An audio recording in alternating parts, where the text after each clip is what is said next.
Today, we're diving into how to unlock AI-powered data analytics from insights to action. Let's get to know our amazing experts and have a great time together. Ladies first, so let's hear from Nushin Yazari at Optimum and Sintara Consulting.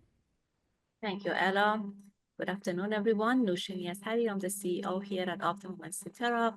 Pleasure to be on this call and looking forward to a great conversation today. All right, now let's get to know Will Freyawa at Lumo Consulting. So, hi everyone. My name is Will Freyawa. I'm an ex-IBMer, ex-EMC, which is now Dell, and I've owned Lumo Consulting since 2012. I'm physically located in Canada, 8 Winter, and work on both sides of the border. All right, well, it's great to have both of you here with me today. Let's look at our first data set together. Now, we've gathered an insight from 93 business technology decision makers, to learn about their organization's primary challenges in leveraging AI-powered data analytics. 49% of them stated it's limited AI expertise within the team, followed by difficulty integrating AI with existing systems at 25%. 16% stated it's budget constraints. Now I'm going to pass this over to Nushin. Nushin, I have two questions for you. The first one, based on the data that we're seeing on my screen right now, does this align to what you're seeing out there? And could you tell us what are the common adoption roadblocks to advanced analytics? Absolutely. Yes. So it actually does. It's interesting how this survey is a good representative of what's happening really in the industry as well. I didn't talk a lot about what our company does, but we do offer AI implementations and compliance services. So we are in the middle of that. We're talking to a lot of different enterprise level companies or mid-market companies, and this exactly matches what we also see. One of the biggest challenges that we see is definitely around skill set gaps. It's not that there is not enough the AI experts. There's definitely there, and people are learning and educating themselves. But it's a very broad area, and people usually specialize in one or two aspects of it. It is very hard to say at the moment that a company, especially large enterprises, have all of the right skill sets and enough of those people at their company to be able to really develop AI at a scale and make sure that the AI is developed in the right way. So the skill set gap is definitely something that is there, and there is short-term and long-term remedies and resolutions for that. Obviously, consulting companies augmenting from them, training their people, and as AI becomes more adopted in the industry, there's going to be more people trained on it for sure. The other one, the second one is also really aligning with what we see is almost everyone is trying some sort of an AI implementation or AI tools within their company. The real ROI or benefit just comes from, are those integrated the right way into your workflows and systems? Because having a siloed AI system somewhere that does something particular, sure is nice, but it's not the fullest potential that you can get from your AI investment. The real benefit comes from when you integrate your AI tools and AI apps inside your day-to-day and core systems and core processes. And that's definitely one of the challenges we see there. And again, everybody talks about data, right? Your data needs to be AI ready. And that's one of the other bigger challenges that we see is that you may build the best AI tool, but if your data is not clean and if your data is not secure and compliant with what it needs to be, the results of your AI will not be reliable. So those are definitely some of the key challenges. I can talk about best practices, but I would love to hear Will's thoughts on that as far as what roadblocks he sees. Yeah. Just as I start to speak, I start to cough, of course. It's funny how what you're saying, Nushin, dovetails very much with what I see. So as a consulting company, we work with a lot of clients. And these days, everybody's like, well, I want AI. And then nobody can figure out what exactly is AI. How do they want it? Are they ready for it? So Ella, what you're saying in there, which again, very nice things with what Nushin is saying, that's kind of what I'm starting to hear from my clients as well. I mean, the first question is like, yeah, AI is Chat GPT. No, it's not. Chat GPT may be a small way of doing this if, you want to fix your, I don't know, Amazon reviews, or if you want to do something else.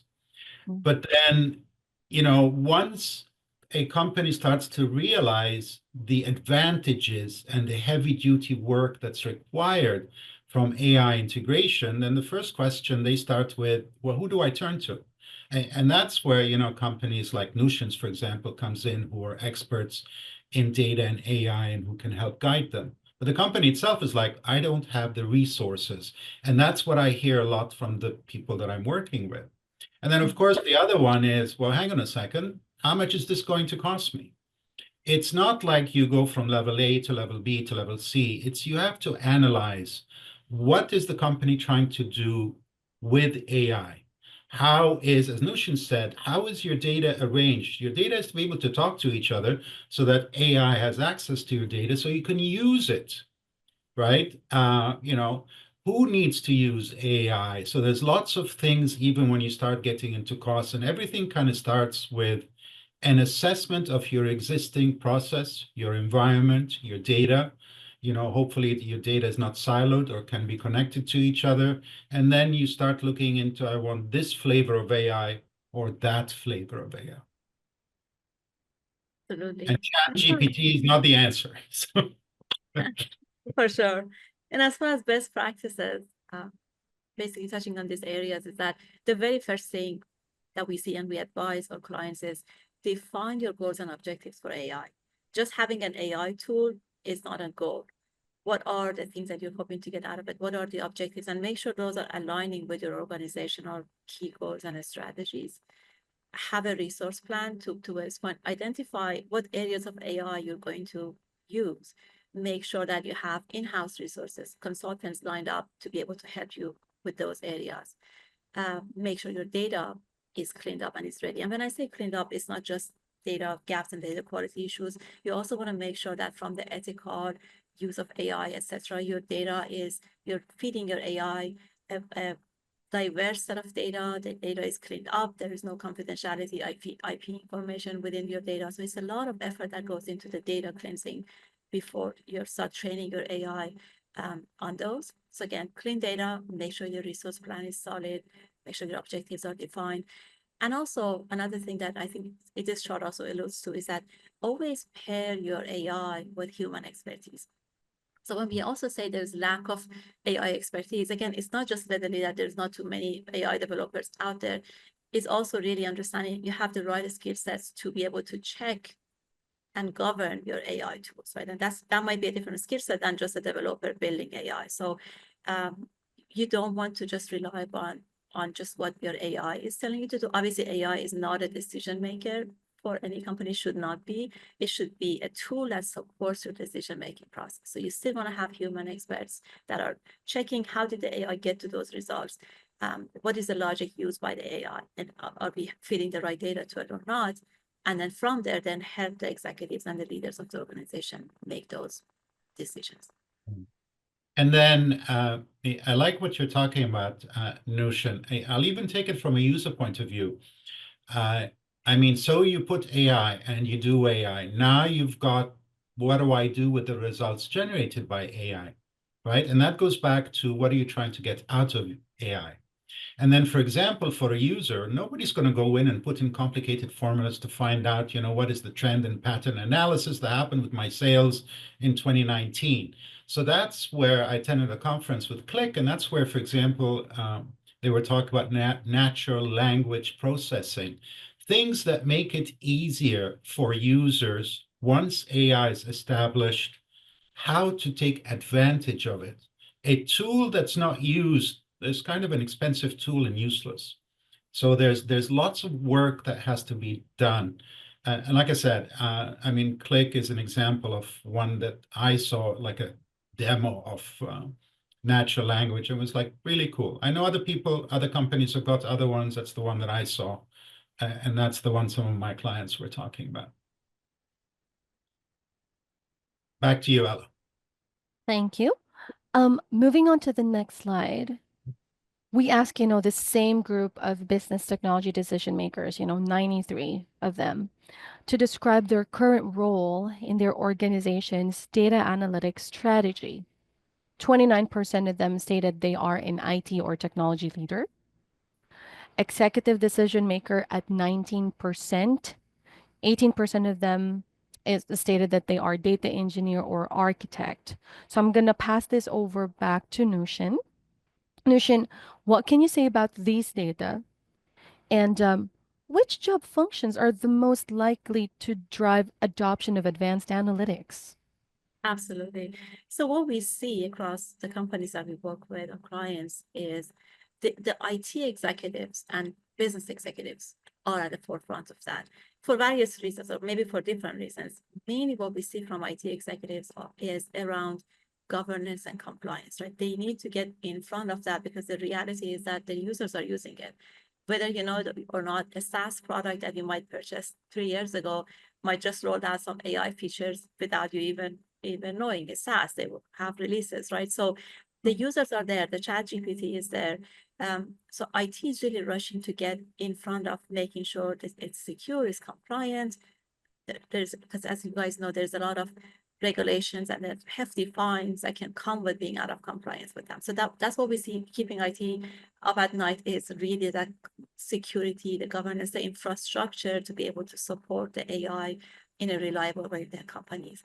And then we see the business executives. They don't, not that they don't care, but that's not what keeps them up at night. It's not the security or compliance.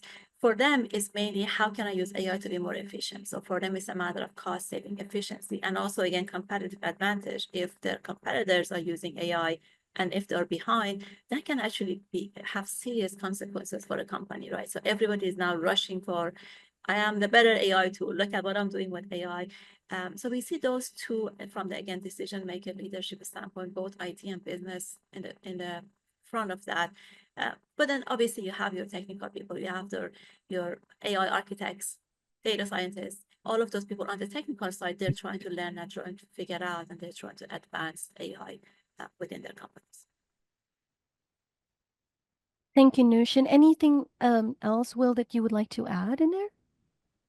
One of the CEOs that I worked with, Ella, who owns an app company.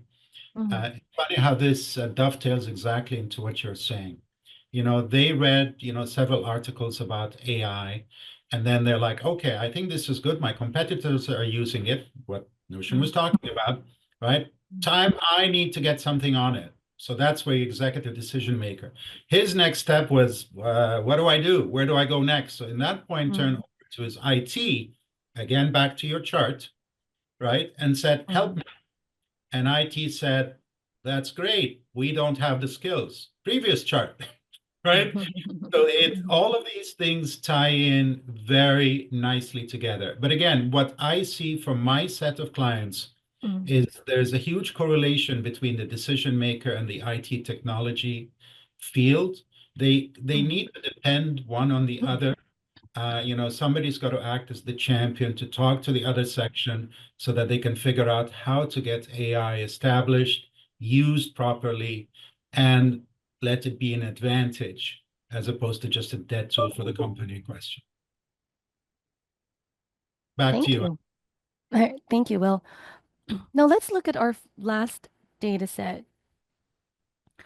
We surveyed 165 business technology decision makers, about about analytics or business intelligence tools that their organizations are currently using. And here's what the data reveals. So as you can see, 69% of them stated it's Microsoft Excel, while 43% of them stated it's Microsoft Power BI, followed by 14% stated Salesforce Tableau, um, 7% Oracle Business Intelligence.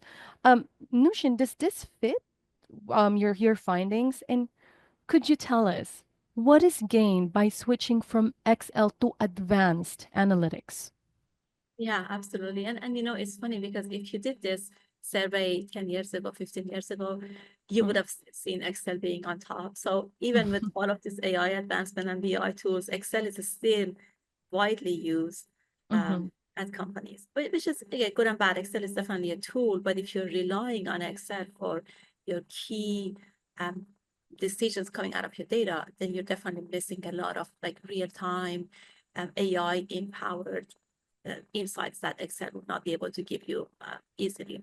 So what we also see across our clients is that it's interesting. Some companies they're just like, I don't care what's out there. I don't care there's other advanced BI and AI tools out there. I'm just going to stick with Excel.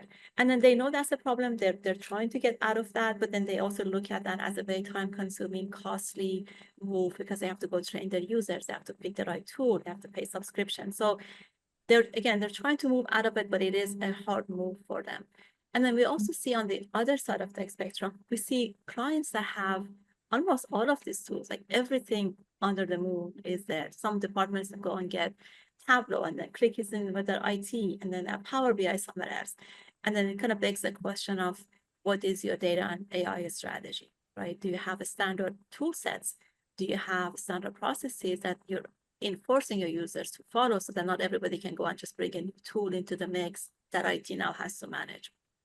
So, but what we see, there are some definitely leaders in the industry. Obviously, Microsoft, Click for sure, SAP, those are the ones that are constantly coming up with data platforms, AI solutions. And it's a very competitive landscape. So there a lot of tools are out there that do similar things or have similar promises. And then again, there are some Gartner leaders, again, as I mentioned, Microsoft, Click, SAP, MicroStrategy, they're all on that leader chart. At the end of the day, what we advise our clients is that, first of all, understand your current state of maturity when it comes to data and AI. Understand where you want to be. Do you want to be that company that is doing the top-notch real-time data and AI empowered insights, or you're not mature enough for that and you're still far away from it? So maybe your next step is just to get out of Excel into another tool for now, right? So identify what the gaps are and what the goals are. And then based on that, assess the tools in the industry and make sure you pick the right ones for the right problem. Again, it is okay if a company has multiple of these tools. A lot of times we see our clients have obviously Microsoft, and then they also have Click because of its integration capabilities or the data, real-time data access that it gives them. Sometimes they also have Databricks because of the AI capabilities that comes within that platform. So again, it's totally fine to have a mix of those, but sometimes what's missing is a clear strategy around which tool to use where and for what reason, and then having governance around those tool sets. Thank you, Nushin. Will, what are your thoughts? I work with a fair amount of consultants, being a consultant myself, as you can imagine. And it's funny the things that you hear and you see. I know of some other consulting companies that, for example, work with NetSuite, right? And I'm not saying all consulting companies do this, but the one I've seen one or two where they're using extremely convoluted and complex Excel spreadsheets. And I always used to wonder that, do they know that there is a better way of doing this? Or is it, as Nushin was saying, I don't want change. I know I want AI, but I know Excel and I don't want to change from Excel. So you're kind of hamstringing yourself, in a slow lane based on that. I know Microsoft Power BI. I know some other companies that use BI, and BI as a analytics tool. I mean, I think it's better than Excel, even though it might be a little bit more convoluted than Excel. But again, it's one of the ones that is very rapidly coming up. I do think that while Excel is great for, let's say, smaller, less convoluted, for lack of better description, but Excel would be the one where if you have got the majority of your stuff in Excel and you're looking at AI and you are at the maturity level enough where AI stands a chance of being successful, then Excel would be one of the first ones I would look at in terms of seeing what can I switch over to AI, or how can AI take advantage of the data that Excel has. And Excel has plenty of data since it has to go into data sources, right? So that's again, dovetails very nicely with what I see based on the survey results that you came in with. Back Hmm. to you. Thank you, Will. Um, I see a question from the audience. I'm gonna pass this over to Nushin. Um, the question is, how can we ensure AI-generated insights are trustworthy and free from biases? Absolutely. So the very first thing is your data. You want to make sure that you feed your AI or you train your AI on high quality data, on diverse data. If you're training your AI on a small set of data or your data is low quality, you cannot expect great results from your AI tool. So that's definitely the first one. Mhm. The other one is regular audits. Again, sometimes we just rush into building an AI solution and then we forget about did we look and see how this is built? Did we look and see what data we're feeding it? Are we doing regular, at a minimum, quarterly audits on those tools to again look under the hood and see what's happening there to make sure again the data that we fed it is not biased and is compliant. There's a bunch of tools out there that usually consultants use to be able to help clients with those. And then again, having a human expert in charge of check and balances on AI, making sure that you have people looking at how AI is arriving to those decisions and making sure that those are trustworthy um, to consider. One of the services we offer to our clients is exactly this, is an AI compliance and risk management package, which is basically helping them audit, look at the data, look at the AI logic, and make sure it's in compliance with the local state laws. Because I'm sure as you guys know, in the states, in the USA, there is federal laws, and then there's each state is coming up with their own AI regulations and laws. So you want to make sure that your AI tools are in compliance with that, not only because of being compliant with regulations, but also for your own sake of internal, to the point of this question, can I trust this data? Can I trust what AI is telling me, right? So for the sake of those two reasons, you do want to have human experts in touch, clean your data, and make sure you do regular audits on your AI tools. Anything else to add, Will, to that? Um, I'll confirm what you were saying. I think you have to go back to your data source and make sure it's the right data sources that AI has advantage to. If you have a huge trove of data that is old, then it's useless and it needs to make sure that it's cleaned and that it is the right data that AI can take advantage of it. If you have valuable data that's not even connected to the other data that AI has advantage to, then you're missing out on the whole advantages of having AI. So the service that you're talking about, which is the auditing and making sure it's the right data, the safe data, the secure data, the one that has compliance and governance, is what will ensure that when you implement AI, again, it comes out as a success for the company versus it's a, oh, we tried it, it didn't work, move on, which you don't want. Back to you, Absolutely. Bella. Oh, sorry. Thank you. Oh, No, sorry, I was just going to add one more thing to it. So you also mentioned again products such as again Click, industry leaders. There's a bunch of products out there that can help with this. So there are some they can basically rely on. If it's a leader in the industry, they are going to give me the dashboards and the consoles for me to have a good view of how my AI is performing. So there are, as I mentioned, there are tools out there that can also help with verification of the results with AI. Nushin and Will, our discussion for today has been very informative. And it's evident that AI-powered data analytics bridges the gap between data and turning insights into strategic actions that propel success. I'm just a bit curious though. Um, what are the best practices for integrating AI-driven insights into decision-making processes, Nushin? Yeah, absolutely. Well, we always talk with our clients. The first step is identifying the best areas to integrate AI into. Usually, you want to do that in your core workflows or core systems such as ERP, CRM. Usually, those are the best places to start. Again, because you want the users to see the benefit and value of that in the day-to-day job activities. But you also want to start small. You don't want to go roll out this giant complex AI functionality that your users are not able to to work with. So you want to start small. You want to make sure that it's user friendly and it's embedded into your, again, daily workflows or core systems. And then training the staff is extremely important. Training them on how to use AI and Mhm. knowing all of the different compliance, security, if you're in a regulated environment, government, healthcare, understanding that what data is used is safe to use, what data should not be fed. Again, so the training and embedding into the day-to-day life of your employees is definitely what we recommend to our clients.